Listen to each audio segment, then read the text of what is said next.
Sensors developed at UMBC.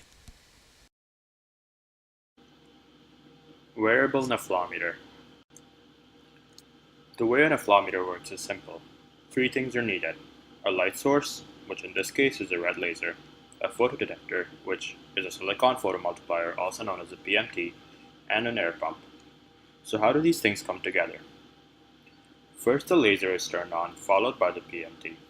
The electronics are programmed to measure background reading once the device is turned on so that the results are consistent in different weather conditions. Once this is done, the pump is turned on. The pump pulls in air through the inlet and in doing so pulls it through the beam of light. With air entering the chamber, different particles enter as well. As the particles enter, they go through the beam of light that the laser is emitting. As the particles collide with the light, it scatters. The light that is scattered is measured by the PMT. As more particles enter, the scattering increases and so does the output of the photomultiplier. The device follows the same procedure outlined earlier. First, the laser is turned on, followed by the pump. As the pump pulls in air through these inlets right here, particles enter with the air. The particles scatter light into the path of the PMT that is right here. As shown here, the device is also wearable. It can be put into a case, which is approximately the same size as the case of a cell phone. Here is a graph of the PMT output as a function of the concentration of particles, as measured by the dust rack. This test was performed with sodium chloride particles. As demonstrated, this device is designed to be wearable.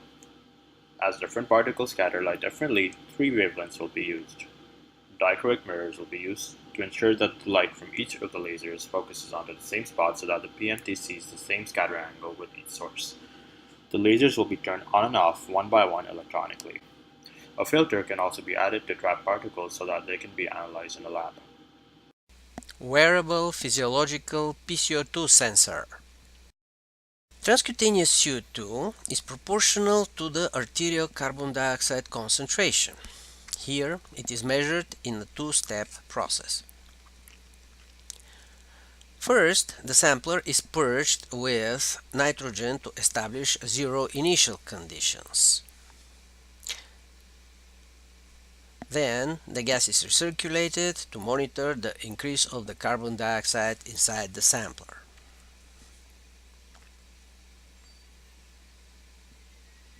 The slope of the increase is proportional to the arterial carbon dioxide concentration. The system is capable of detecting various breathing patterns or physical activity. Currently, the system is being miniaturized.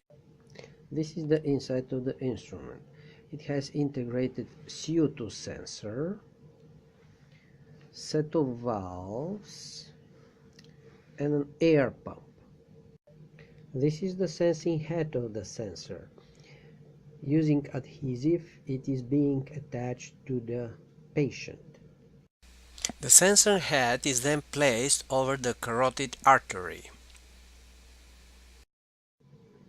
Another spot to place the sampler is just above the elbow. The sensor system stores the data on a Windows tablet. In the future, it will be replaced with a Bluetooth-enabled phone.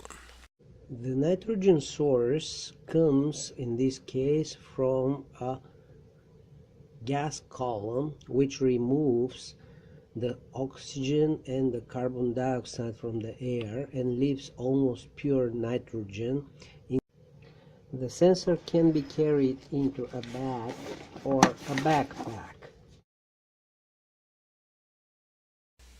Tests of the stationary version of the device have shown that it is capable of accurately detecting hyperventilation.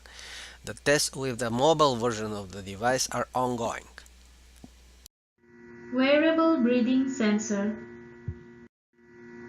In the proposed device, a waveform generated from an oscillator is sent to the patient's body.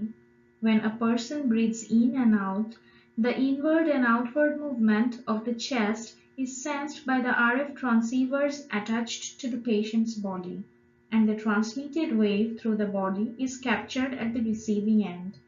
The difference of phase between the transmitted and received signal gives us the breathing volume or depth, since the phase is proportional to the distance, and the number of peaks and valleys in the phase difference per unit time will give us the breathing rate.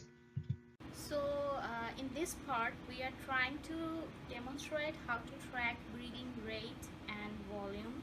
So in this video we are just showing very basic and raw concepts of the experiment that we are doing here. So we are using the RF transceivers that will sense the movement of the torso of the user. So these are, we have put these transceivers, we have two of them, one for transmitting the signal and the other for receiving.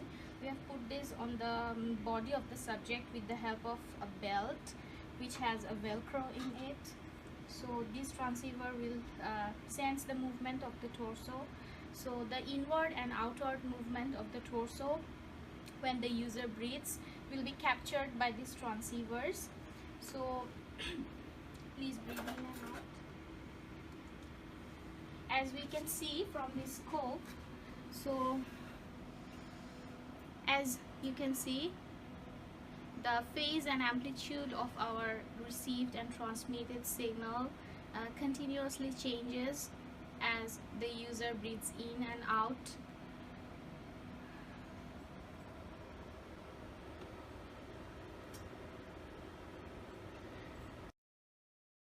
Currently, the transmitters and receivers, along with the other components, are being assembled into several boards in order to make the experiment more robust and less erroneous.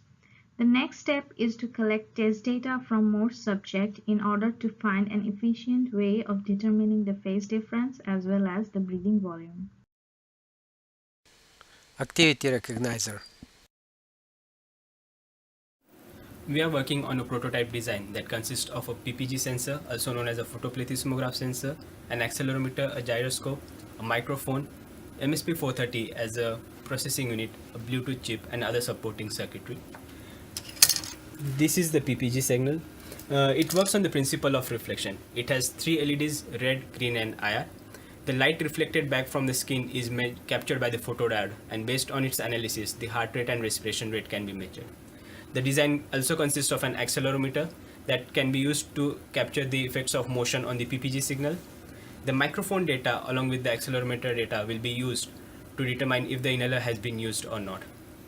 As an example of the data collected from this device when worn on the wrist, this is the original PPG signal, and after signal processing techniques, the heart rate and respiration rate can be found as 80 beats per minute and 15 beats per minute, as can be seen from these two graphs.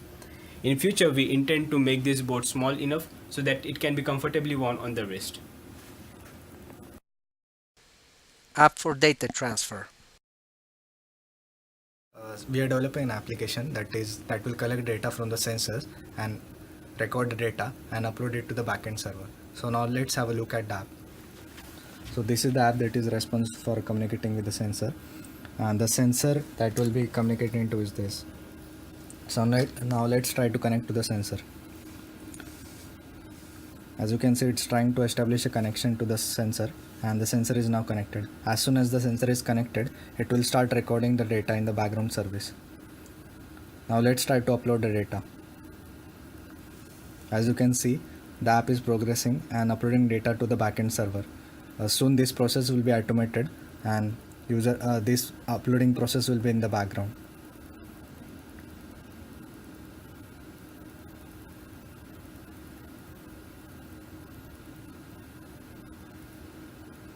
The data is now successfully uploaded.